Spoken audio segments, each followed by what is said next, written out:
Kia ora everyone, I'm Mary Jo, Kiwi Bank economist. So as we all know, countries around the world have been introducing measures such as social distancing, travel restrictions, and even lockdowns to tackle COVID-19. Now the impacts of these restrictions on employment is quite clear. As businesses close down, job losses will rise. But what happens to prices?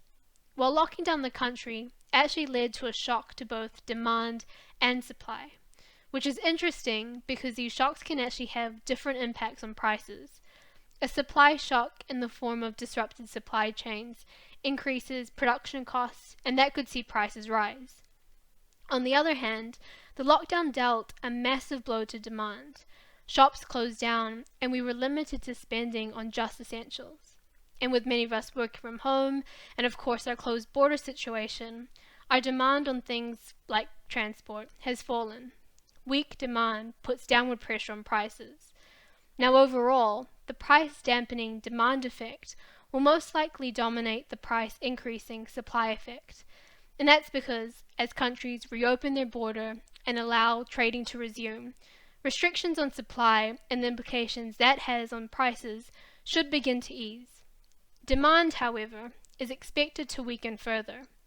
Unemployment could lead to lower consumer spending, uncertainty could lead to lower business investment, and surveys have shown that pricing intentions among businesses has only slightly recovered. So looking ahead, low inflation is a more likely scenario, and indeed a period of falling prices, which we like to call deflation, is the greater risk we face. Now you might be thinking, that's awesome, things are cheaper, I can buy more. But unfortunately, recessions make for a tough environment to raise wages. Our economy will be running below its potential for some time to come, so long as our borders remain closed, and a rising unemployment rate signals that there is spare capacity, and that puts downward pressure on wage growth. So it's not great news for your value, or rather for the value of your human capital. Now expectations of where the inflation rate will be in a year's time remains really weak, and if these expectations fall even further, there's risk that low inflationary pressures become entrenched.